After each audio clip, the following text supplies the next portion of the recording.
To, kar sem izrekel, je tebe prizadel. To je eno dejstvo. Nima veze, kakšen je bil moj namen. Kdaj je mogoče humor lahko toksičen? Kaj je razlika med sarkazmom in cinizmom, in nisem vedel. Če ti ni kul, spi nekaj, če si tesnoben, vzemi nekaj, Ja. Če ti je dolg čas, scrollaj. Iskreno nisem še srečal osebe, ki bi imela težave z osvojenostjo, ki prihaja iz urejene družine, ki nima nobenih zlorab za sabo.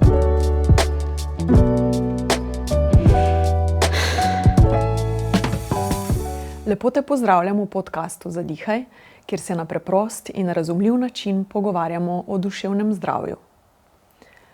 Tokrat je z mano Nejc Šmid, psiholog, psihoterapevt in komik.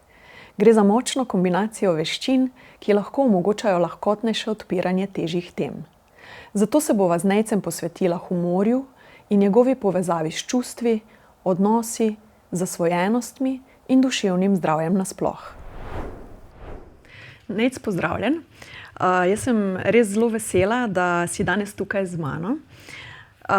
Ljudi znaš nasmejati in sočutno prisotno biti z njimi, jih poslušati v terapevtskem odnosu in sem razmišljala, kdo bi bil boljša izbira v bistvu za ta pogovor danes. O tem, da je smeh zdravilo in da kdaj služi tudi nečemu drugemu, česar se mogoče čisto dobro ne zavedamo. Kakšen uvod, Katja, hvala. Prav počutim se malo navdahnjenega zdajle. Hvala za povabilo, res. Ja, z veseljem. Jaz bi za začetek mogoče predlagala, da greva k osnovam, kaj se v nas zgodi, ko se smejimo. Zakaj je to pomembno tudi za naše duševno zdravje?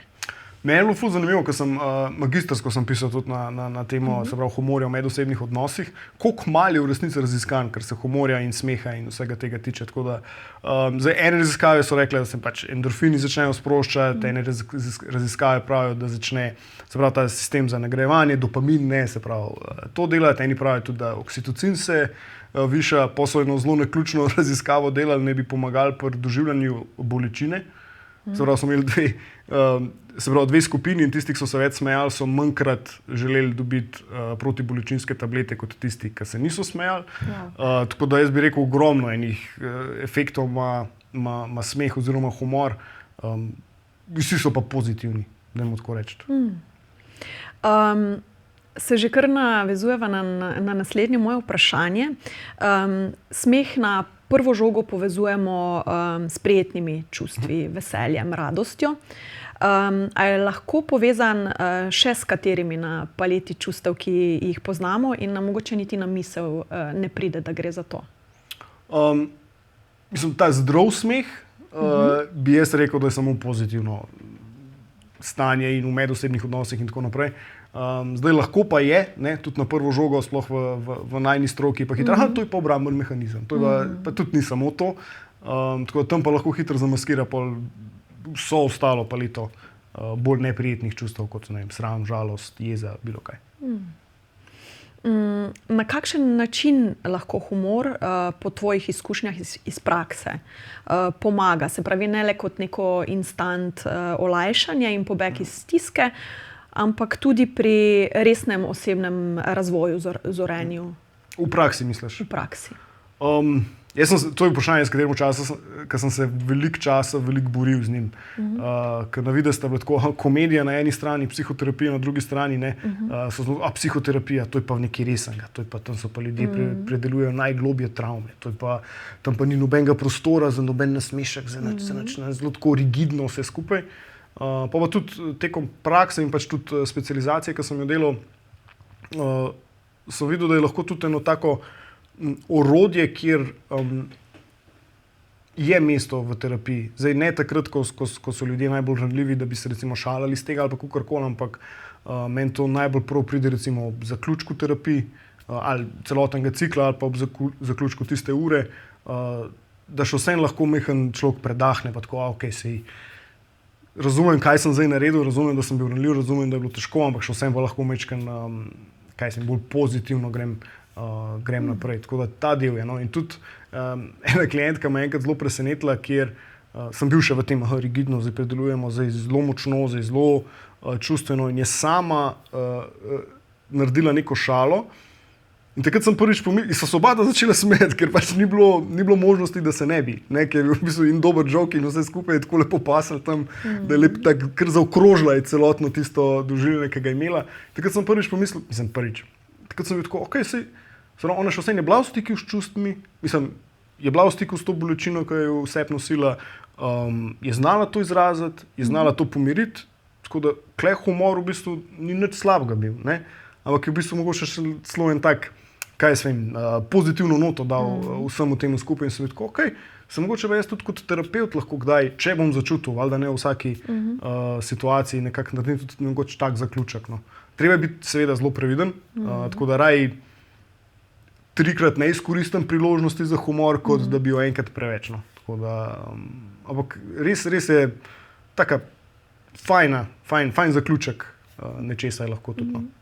Meni se tudi zdi, da v bistvu dodaja k neki spontanosti in pa predvsem avtentičnosti v samem procesu psihoterapije. To je moja izkušnja. Ja, pa tudi tako, kot so rekli na začetku, ne, glede na to, kateri vsi hormoni se ob smehu nekako sproščajo, tudi gradi na zaupanju v odnosu, se pravi terapevt-klient, in zaupanje je najbolj temeljno sredstvo, s katerim pač v terapiji načeloma razpolagamo. Če ni zaupanja, terapija ne more biti uspešna. Ne? Res je. In tudi mogoče doda k nekemu načinu regulacije. Ja, čustev, tudi lahko. Ja. Mogoče, da malo umiri to, da čustva ne začnejo preplavljati čisto na 100%, da se človek zgubi ali pa odklopi ali pa kakorkoli, ampak da malo umiri, ampak še vseeno človek ostane v stiku s tem. No. Zanima me, kaj praviš na šaljenje na svoj ali tuj način. Se pravi, kot psihoterapevt in pa hkrati kot stand-up komik. In kam bi to umestil? Sprašujem se, zakaj imamo Slovenci tako radi črni humor in pa tudi tega obešenjaškega, ki ga tudi opazim v komunikaciji. Zdaj, črn humor, ne, ljudje smo zelo radi tako, to je pa nekaj menjega, to je pa nekaj prepovedanega, to je pa nekaj tabu. Jaz bi rekel, da na videz imamo radi črn humor, ne bi rekel, da ga res vsi tako zelo čutimo ali pa tako, da je res nek tak, da je bolj tako, ko gre humor predaleč, publika hitro da videti, to je pa šlo predaleč. Tako da tudi ta meja, tudi pri črnem humorju ni zdaj tako daleč, kot bi si človek lahko predstavljal. Kar se pa tiče ena razdelitev humorja, je meni ful fajna, če si predstavljava dve, se pravi, kaj sta to, X pa Y os. Na eni osi je, se pravi, pozitiven, pa na drugi strani negativen humor, na drugi strani, na tej navpični osi sta pa usmerjen na ven, pa usmerjen na noter. Ne? In če je usmerjen na ven pa pozitiven, je tudi zelo fajn, če je usmerjen na ven pa negativen, to je agresiven humor, se pravi, kar neko roastanje ali kar v tem smislu, se pravi, se v bistvu žalil za potrebe tega, da bi dobil nasmešek. Pa je pa tudi pozitiven vase usmerjen, ta je tudi zelo fajn, ker tudi na nek način lahko da distanco, tako kot sem prej omenil s to klientko, ne, se pravi, ona ne da ni v stiku s tem, kar se dogaja, ampak je lahko se tudi mogoče že pošali na ta način iz izkušnje, ki jo je imela, zaradi tega, ker je sama pri sebi mirna s tem, se pravi, ta njena izkušnja ima neko mesto v svojem, je integrirana, ima mesto v svojem času, prostoru in tako naprej. Pa je pa tudi ta self-loading, ne vem, kako se to prej rekel, samo pomiljujoči, mislim, da sem prevedel. Je pa se pravi vas usmerjen negativen. Tega pa tudi mislim, da v Sloveniji zelo veliko, se pravi, se jaz itak nič ne morem, ker sem to pa to, kakšna kokoška sem, kakšen bek sem jaz, ne, mislim, v tem smislu, ne vem, zakaj imam zdaj take klene gorence v glavi, no, ampak je tudi zelo škodljiv lahko. No.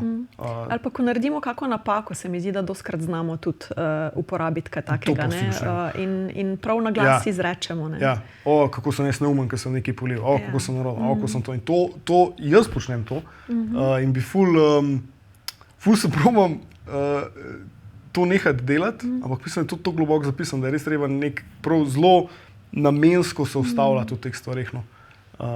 Ker to ima tudi konec koncev slab vpliv na nas, ne? Ker se veš, pozitivne afirmacije vplivajo pozitivno in z tega vidika to negativno. Smeh je nalezljiv, to je moja izkušnja.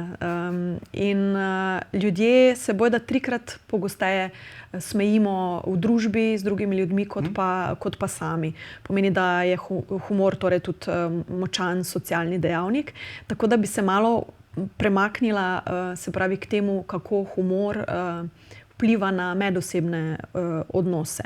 Pa mogoče za začetek, kakšna je razlika med zdravim humorjem in pa sarkazmom, cinizmom, ironijo, črni humor sva že omenila, in pa zakaj se jih ljudje poslužujemo v medosebnih odnosih? Tako bom rekel, se vidi, da si tudi ti psihoterapevtka, da si zadela eno mojo travmo iz srednje šole, ko mi je nekdo vprašal, kaj je razlika med sarkazmom in cinizmom, in nisem vedel. Takrat prav zdaj bilo tako, ampak se mogoče, da ne bo šla na definicijo, čisti z vidika mogoče medosebnih odnosov, pač pozitiven humor je tisti, ki krepi, tisti, ki daje zaupanje, tisti, ki daje neko toplino, ker takrat, ko se tudi oksitocin veča, ne se veš, to je hormon neke topline, bližine in tako naprej, valjda je to zelo dobro za primarne odnose, sploh partnerske odnose.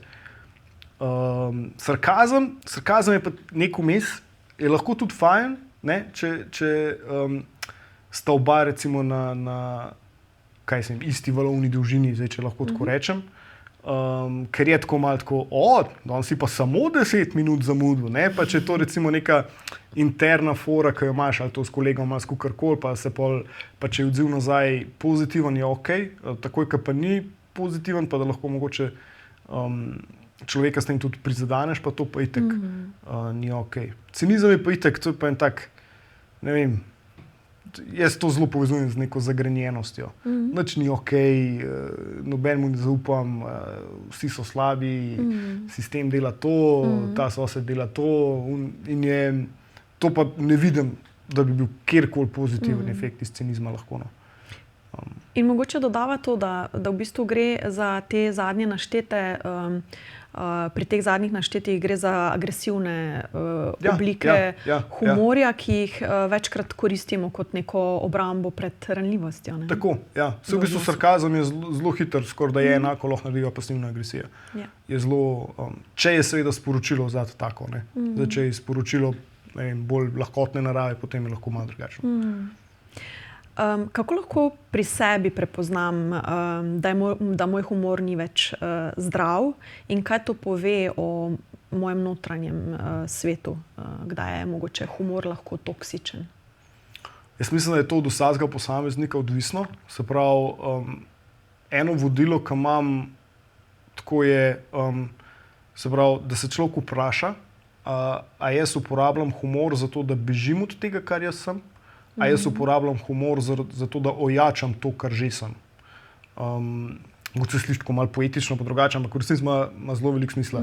To se nisem sam zmislil, to sem prebral. Ampak mi je tako, zelo mi je, ko bi rekel, zavibriral, ker sem ta stavek prebral, in je res. Se pravi, če boš se ti dobro počutila, pa veš, da je to tvoj vzgib za uporabo humorja v medosebnih odnosih, če boš pa začutila, takoj, ko pride, ne vem, cmok v grlu, neka teža v želodcu zraven, pa je tvoj impuls, da bi preusmerila pozornost iz te bolečine ali pa bilo kjerega drugega neprijetnega čustva stran, takrat pa to rata lahko toksično oziroma škodljivo. Tako zate, kot tudi za tvoje odnose. Ne? In mogoče to v odnosih imamo večkrat to priložnost, da nam ljudje, s katerimi smo v odnosu, zrcalijo v bistvu naše vedenje, naše doživljanje, naš svet, in je fino včasih malo z distanco tudi biti pozoren na to, na ta del. Tole bi dodala. Večkrat v praksi slišim, pomembno mi je, da imava s partnerko podoben smisel za humor, ali pa ne vem, moja partnerka, moja žena me ful ne šteka v mojem humorju. Kako bi ti rekel, da humor vpliva na grajenje globokih, varnih odnosov? To so eni zelo taki stavki, ki jih je mogoče treba res z rezervo imeti. Jaz mislim, da humor ni stvar, ki ga zastopaš. Ker smisel za humor je ena taka zelo subjektivna stvar. No. Jaz se spomnim, takrat, ko sem pisal magistrsko, sem malo takrat prebiral. Smisel za humor je, takrat so bili še te oglasi, on išče njega, on išče njo, bla, bla. Mislim, da je več kot 2/3 vseh imeli, da ima dober smisel za humor, da je zabavna, da je to, da je t. Se pravi, v bistvu to, da se imaš fajn v odnosu, v resnici en temelj odnosov. Pa pol naprej, kar sem še malo prebiral, je, da načeloma dober pokazatelj zadovoljstva v partnerskem odnosu so ženske, ki se smejijo. Moški niti ne. A se moški v odnosu smejijo ali ne, nima veze. Mislim, ni tako pomembno, ampak načeloma, če se ženska smeji moškemu, je to dober pokazatelj, kako zdrav je partnerski odnos. Mislim pa, da tako kot pri velikih stvareh v odnosih, se mi zdi, da je humor hiter rezultat tega, kako globok in povezan ta odnos je in ne toliko osnovni gradnik tega. Se pravi, da je to posledica prej kot vzrok. No. Ker se pravi, tako, če človek ne zna mogoče čist v neki osnovnem smislu skomunicirati svojih občutkov, če ne zna se povezati na tisti ravni, potem valjda je hiter, zdaj pa če se jaz branim s tem, pa če sem malo agresiven v svojem humorju in ona se ne nasmeji, ker jo mogoče zaboli, ali pa je to neka tema, ki niti ne uspe skomunicirati, da je boleča ali pa da je neprijetno ob tem. Seveda, na drugi strani človek se ne bo mogel prilagoditi, ne? In bo še naprej to delo, hkrati se tudi ne bo počutil, meni se to zdi ful smešno, zakaj se ona zdaj ne smeje? Ne? In potem kle pride do te diskrepance, ne šteka mojega smisla za humor. No? Jaz mislim, da je to zelo stvar povezanosti. No? Meni je ful dobro, ker vidim kakšne pare, ki imajo take v prosti izrazu butaste, recimo, ne? Pa tudi jaz imam recimo svojo partnerko, ki je nekaj, kar znotraj odnosa zgradiš nek inside joke ali kakorkoli, se kar oba nasmejita in se tako kot tretji, kaj se je pa zdaj zgodilo, sploh ne razumem, ampak videl se smejita in to meni fulkrat pove, se pravi, en od temeljev zveze je v resnici zelo, zelo dobro in zdravo postavljen in je ful fajn pol to videti, no, in je pol tudi, ne vem, lažje delati, se pravi, druge stvari moramo malo pošraufati, prilagoditi oziroma kakorkoli. A sem razumljiv pojav, sem malo zakompliciral? Ne, se mi zdi razumljivo. Vmes sem slišala tudi nekaj, kar me je spomnilo na tudi eno temo, ki bi želela s teboj o njej govoriti, in sicer včasih v odnosu smo, ne vem, lahko žaljivi ali koga prizadanemo in potem rečemo, sej sploh ne štekaš mojega humorja, ne? To si omenil, se mi zdi vmes. Kaj narediti v tem primeru? Ne? Se pravi, uporabljamo humor, ali pa recimo, ne vem, se je bila samo šala, ne? Uporabljamo kot neko opravičilo. Jaz tega stavka, se je bila samo šala, prav biološko ne prenesem. Ker je tako, nima veze, je bila samo šala, je bilo mišljeno ali ni bilo mišljeno. Jaz mislim, da redki ljudje na tem svetu bi lahko rekel, ti si pa zloben, ne? Vse je to stvar nekega notranjega doživljanja in pač ljudje reagiramo zaradi nahrbtnika, ki ga pač sabo nosimo. In tako, dejstvo je, da to, kar sem izrekel, je tebe prizadel. To je eno dejstvo. Nima veze, kakšen je bil moj namen. In tukaj se moram skomunicirati. Na moji strani je, da se ti upravičim, pa da poskrbim, da do tega pač več ne bo prišlo. Zato pravim, se je bila sam šala. Je kot nek način, da ne ovnamo tega, kaj se je zgodilo z naše strani. Tudi to je tako. Se je bila sam šala, tako kao, in kar naenkrat narediš neko distanco zaradi tega, ker se ti je mogoče pretežko soočati s tem, da si ti nekoga prizadel. Tam pa pride sram, pa mogoče žalost, in s tem soočati se je tudi v resnici težko. Ne? In hkrati čisto diskreditiramo to, kar je človek na drugi strani začutil pri sebi. Ne? Ja, to je tako. Užalil me, ne, ti se narobe počutiš. Praktično je to sporočilo, ki ga želimo dati osebi na drugi strani, kar pa seveda za nek zdrav odnos ni ok. Tukaj v teoriji recimo govoriti je bistveno lažje, ker si ti v nekem afektivnem odnosu, pa besede letijo, ampak tudi če pride do tega, pa se je samo šala, pa kva me psihiraš, no, malo vse sprost, ne, hitro pride do tega, ampak pol recimo, ko se strasti pomirijo, pa mogoče takrat dojamemo, takrat, ko pride pol knedel v želodcu, takrat je pa pol moment, prosti, kako sem reagiral, utopično je pa čakati, da bomo zdaj kar tako imeli ta prave reakcije. Tudi napake delamo, ampak kaj z napakam naredimo, je v bistvu tisto, kar je najbolj ključno. No? Se strinjam. V svoji psihoterapevtski praksi delaš tudi z zasvojenostmi kot psiholog in psihoterapevt. So po tvojih izkušnjah kakšne povezave med humorjem in zasvojenostjo? Če imata kaj skupnega, meni se zdi, da imata lahko v ozadju neko podobno dinamiko. Se pravi, beg v enem delu. Zdaj, prav v lastni psihoterapevtski praksi delam tudi z odvisnostmi, ampak ne na tak način kot v projektu Človek. Tam delam prav v terapevtski skupnosti, kjer so 24 ur na dan se pravi uporabniki. Zasvojenost pa humor, če gledamo humor kot ta, dajmo reči, osnovni obrambni mehanizem, pa zasvojenost lahko da imata kakšne skupne točke bolj iz tega vidika, da je to, se pravi, oddaljevanje od tiste primarne težave. No.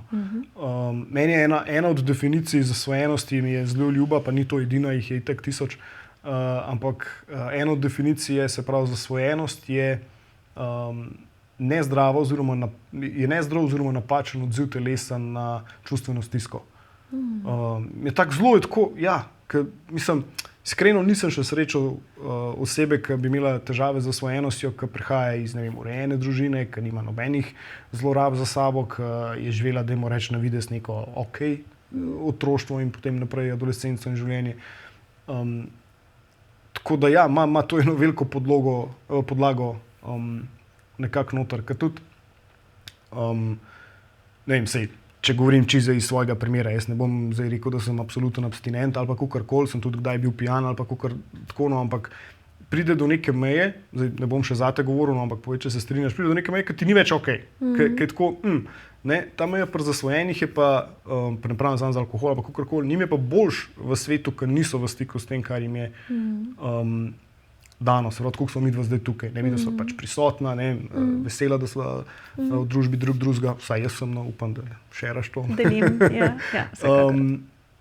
Človek, ki pa s tem ne more biti, bo pa itak iskal vse možnosti, in to najhitrejše in najmočnejše, da bo pač iz tega sveta zbežal. Ne.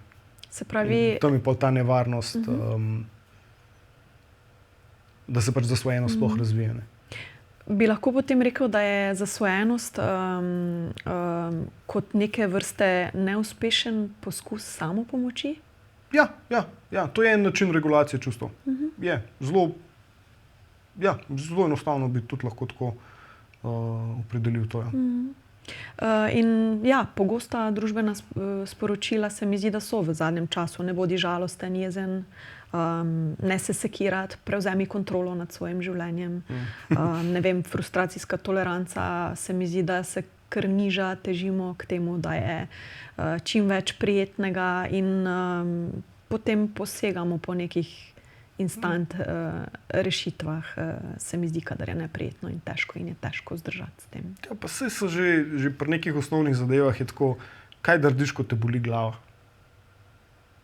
A boš v smislu tako, sem bil dosti na luftu, sem dovolj pil, ali grem mogoče potušati? Ne, bom vzel pač protibolečinsko tableto, zakaj je tukaj hiter. Ampak to je pač minimalno, ampak to je nekaj, kar je pač že v naši zavesti. Da sploh ne govorim, koliko smo tudi mokra družba. Se to je, ne glede na to, kakšno je čustvo, je priložnost za to, da pa nas zdravimo. Drugač pa, kar se, sam še, a si gledala risanko Inside Out? Oziroma Vrvež v glavi? Sem, o čustvih. To je meni najboljša, jaz bi to dal zagledati odraslim, otrokom, ni da nekaj graven ta del, ker celo risanko stremi s tem, da smo veseli, ampak na koncu bistvo, ki ga ta risanka želi pokazati, vsaj tako sem jaz dojel, no je pa tako, ne moreš biti skozi vesel, ni variante, se pravi, vsa čustva morajo nekako biti složna, pa skupaj delati, na koncu je v bistvu žalost tista, ki nekako pomiri in reši situacijo. Tako, kako dobro, jaz sem prav toliko zasejen, da sem pogledal to risanko, da je bilo tako pri svojih 35 letih. Mislim, da sem že pregledal, ampak tako da Inside Out, Vrvež v glavi, priporočam, ne glede na starost. Tako je. Bil si že pri mokri kulturi in jaz bi rekla celo, da živimo v mokri in hitri kulturi. Prej si je rekel, kako se želimo na nek način znebiti bolečine, fizične. Ne vem, tudi, če ti ni kul, spi nekaj, če si tesnoben, vzemi nekaj, če ti je dolg čas, scrollaj. Kako bi ti opisal, oziroma kaj je po tvoje ta mokra in hitra kultura in zakaj nas to tako vleče? Mislim, se po eni strani je to, kar nas vleče v te stvari, tudi v bistvu najboljša kvaliteta oziroma ne najboljša kvaliteta. Tam smo ljudje tudi najbolj kreativni. V enem delu ko iščemo bližnjice, kako čim prej pride do neke stvari, ne? Zdaj, aj to dolg čas mi je, grem scrollati neskončno, dokler pač ne bo padla noč. Če je to, ne vem, žalostno sem, grem na pijačo, vesel sem, grem na pijačo, dolg čas mi je, grem na pijačo. Hkrati pa to tudi, dolg čas mi je, dajmo nekaj ustvariti. Ne? To je, mislim, da gre to po istih poteh možganov, gre ta del, ko v bistvu iz dolg časa oziroma z iskanja bližnjic se najbolj kreativne ideje nekako rodijo. No? Se pravi, kako si olajšati nekako življenje. Tako da jaz bi rekel, da je tukaj zelo dvorezen meč, no? Ampak mislim, da tudi mogoče v Sloveniji kot v kulturi, ki je zelo ta, tako kot si rekla, no, mokra kultura, hitra kultura, mislim, da se spreminja pri mlajših, da je vsaj ta del mokre kulture zamenjal bolj vsaj deloma ta hitra kultura. Zdaj, kaj boljš pa slabš, fizično mislim, da ima manj posledic dejansko nekakšna zasvojenost z digitalnimi vsebinami, tako čist na telo. Mislim, da ima bistveno večje posledice pol na medosebnih odnosih. Mislim, ne bistveno večje, no, ampak vsaj enake, če ne mogoče malo večje. Tako da jaz mislim, da skozi neki bo, ki bo kar nek tak nezdrav obliž na trenutno stanje. Jaz mislim, da temu se ne moramo izogniti. Naša generacija je imela nekaj, tvoja generacija kaj drugega, zdaj ta generacija ima kaj tretjega. Jaz mislim, da za vsako novostjo pridejo pač te pasti, kjer ljudje bodo našli nek hiter način, kako se nekako pomiriti, olajšati in pač kaj bo pa trg v narekovajih takrat ponujal, je pa od tega odvisno. No. Ja, jaz se sprašujem, koliko recimo ena osebnostna rast vključuje tudi to, da se tej kulturi nekih instant hitrih rešitev tudi na nek način upremo. Ja, absolutno. Saj, te hitre rešitve, sploh tiste, ki niso okej, na dolgi rok ti ne morejo prinesti zadovoljstva, ti ne morejo prinesti rasti in to je nekaj, kar bo človek pogrešal. Zdaj, ne vem, če zase govorim, pa verjetno se bo še kdo z mano strinjal, meni je najbolj beden občutek, ki mi je stagniranje. Se pravi, da sem ali dan vrgel nič, ali teden vrgel nič, ali leto vrgel nič, ali da ne vem, pogledam za nazaj, pa sem na isti točki, kot sem bil. Pa ne mislim zdaj to sam poslovno, govorim tudi osebno, govorim tudi bilo kaj je ono, kar si v cilju recimo daš, da nisem nič naredil, da sem na identični točki. Mene to, mislim, prav tak srh me malo spreleti in tako, ok, treba je nekaj spremeniti. Ne? Kot da ti je to postal nek smisel, eden od smislov življenja, ta rast in zorenje in napredek. Jaz mislim, da je to smisel vsakega. Mogoče ne bomo zelo tako poimensko temu tako rekli, ampak jaz mislim, da noben noče kar ostati tam, kaj je. Oziroma tudi, če trenutno čuti tako, slej kaj prej ne bo. Mislim, da je to ena biologija človeka taka, da stremi k napredku, stremi k nečem boljšem, stremi k nečem bolj prijetnem ali kakorkoli. Koliko smo odnosnostna bitja. Ne? Se nas kar vleče drugemu, pa pač v vsakem odnosu nekako nekaj sestavimo skupaj. Kdaj je to kaj fajn, kdaj to tudi ni fajn. To so te biseri življenja. Kako življenjsko, filozofsko smo zdaj to zapeljali. Lepo povedano. Ja, in govorila sva o tem, da se večkrat poslužujemo teh instant rešitev in nekih substanc, ravno takrat, kadar nam je neprijetno. In bi te vprašala, kako lahko človek postopoma razvije sposobnost, da si dovoli in zmore brez nekega preusmerjanja pozornosti ali substanc čutiti in ostati z neprijetnimi čustvi. Kaj to zares pomeni? Ne? Se mi zdi, da to večkrat slišimo. Ne? Biti s tem, kar je, biti z neprijetnim. Biti v stiku s tem, kar je s svojim notranjim svetom. Jaz mislim, da je to bistveno predolg odgovor za zdajle. Oziroma že vprašanje, tako zelo široko. Ne moram dati to je pa to ne. Če bi to lahko naredila, jaz mislim, da bi mi da skupaj napisala knjigo in bi bil bestseller po celem svetu. Tako za vsakega posameznika to nekaj drugega pomembno. Predvsem, jaz mislim, da mi zelo hitro, zelo dobro vemo, kdaj so neka vedenja za nas škodljiva. Sam pa si rečemo, pa se bom jutri, ali pa sej ni tako bed, ali pa nekaj v tem smislu.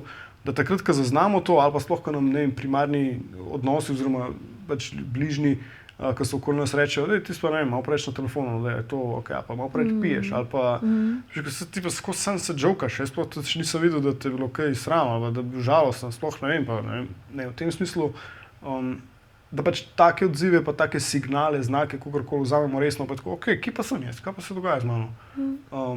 Pa pol tudi spet, ali je strokovna pomoč, ali so to pogovori s prijatelji, ki niso samo, ne vem, o nogometu in toč, da govorimo tudi o stvarih, ki se znotraj nas dogaja, pa da vidimo, kaj se tam zgodi. Da probamo nekaj, da gremo izven te svoje cone obdobja, ne? Ker če ostanemo v tej coni obdobja, ne bomo čisto spremenili. En korak pa po en korak ven, tam pa pol pride pol ta rast, sprememba ali kakorkoli. Tako jaz razmišljam, to zdaj ni strokovno, tako da to bi jaz rekel, da je eden od načinov. No. Bi te pa vseeno še kot strokovnjaka vprašala, kakšno vlogo lahko ima strokovna pomoč, recimo en psihoterapevtski proces, ko ugotovimo, da je naš smeh bolj obramba, kot pa en sproščen, igriv del nas. Ja, ravno to, smeh ima eno tako vlogo v družbi, da noben ne bo rekel, zdaj se pa nekaj smejati. No. Mislim, jaz še nisem srečal človeka, ki bo rekel, ti si pa preveč nasmejan. Prej bo je rekel to kot pozitivno, zato ker niti ne razmišlja na ta način. Pač, terapevtski odnos je pa odnos, kjer pač mi začutimo, da je ok, tukaj pa smo mogoče malo preusmerili od nečesa in bomo pač z vprašanji ali vrnili tja, bomo bolj drezali noter v to osje gnezdo in slej prej bo pač to padlo. Sej itak človek, ki pride že na psihoterapijo, si prav si želi tega, ne, ker pomeni, da je v bistvu 90% že naredil, ker mi terapevti, mi nismo nobeni superheroji, da bomo tam pridemo s skladbom, pa bomo to počravali, pa je to. Itak klient večinoma naredi sam. Pač mi smo sam tam, da ponudimo prostor, da ponudimo zaupanje in pač v tem smo mi, dajmo reči, zverzirani. Se pravi, da je tam nek prostor, da je varno, da je toplo, da se človek počuti blizu, da dobi to izkušnjo, da je tudi o čustvih in o notranjih stvareh pač ok govoriti, da se ne bo nič hudega zgodilo. In ko ima človek to izkušnjo, pa začne to aplicirati pač tudi na svoje odnose, ki jih ima. Se mi zdi, da tudi v tem, ravno to, kar si govoril, v tem varnem terapevtskem odnosu, potem nekako je tudi prostor za to, da obrambe mičkeno popustijo in da nas ni več toliko strah odkrivati tega, kaj pa je pod tem smehom, recimo. Ne? Za tiste, ki so mogoče se zdaj malo našli v tem. Pa tudi en del tega je tukaj, se pravi, terapevt je odnos, ki ga človek v bistvu ne more izgubiti. A več ni tega strahu pred tem, da bi me nekdo obsojal. Mislim, seveda še vedno je, ne? Ampak tam tudi racionalno mečkam pomaga zraven, pa ne, pa sej tukaj sem, zdaj pa, nikoli v življenju še nisem dal vseh kart na mizo, ne, v narekovajih, pa dajmo probati, pa da vidimo, kaj se zgodi. In če dobiš pač ta odnos s terapevtom, si v bistvu že zelo, zelo veliko naredimo. Ja, včasih rečemo, da je smeh pol zdravja. Jaz bi dodala, da sva skozi današnji pogovor osvetlila, da je lahko tudi začetek oziroma znak nečesa bistveno globljega. Pa bi se mogoče posvetila temu, tej tvoji novi vlogi. Postal si namreč nedavno ambasador projekta Mašto. Tudi z željo, da skupaj v te resne in pomembne pogovore o duševnem zdravju vnesemo nekaj lahkotnosti in te duhovitosti in inteligentnega humorja. Pa me zanima, kaj pa je tebe pritegnilo oziroma kaj je botrovalo tej tvoji odločitvi? Da sodelujem pri tem projektu. Ravno to, kaj meni se zdi, da še vsem se premalo govori o duševnem zdravju. Meni je včasih mogoče malo bizarno, pa nič ni narobe s tem, ampak imamo tisoče in tisoče različnih načinov, kako priti v 2 mesecih do popolnega poletnega teleščka. nimamo pa tisoče in tisoče videov, kako nekako poskrbeti za čisto svojo, ne vem, mentalno higieno. Ne? Je treba tudi za to skrbeti. Zmeraj več je tega. Jaz sem človek, ki me zanima to tudi iz strokovne plati, ampak se sama dobro veš, da ti posnetki so hitro tako dolgočasni, da še jaz se moram res prijeti pa zborbati skozi zaradi tega, ker me tematika toliko zanima. In se mi zdi, če to naredimo mogoče na malo bolj sproščen način, na malo bolj, ne vem, prijeten, da lahko imamo bistveno večjo publiko in če bomo, ne vem, na ta način enemu, dvema, tremi, če se jo počutili, da pa zdaj začnejo mečkam bolj skrbeti za svoje duševno zdravje, je pa ful. In pač projekt imaš to ravno to dela, ne? Se pravi, oni želijo, oziroma mi želimo, zelo tako rečem, mi želimo nekako zaveščati o tematikah duševnega zdravja, teh tematik je itak ogromno, ampak se pravim, tudi če dosežemo samo enega, bo že dovoljno. Upam pa seveda, da jih čim več, da se opogumijo mogoče s kom spregovoriti o teh stvarih, da se opogumijo vprašati kaj.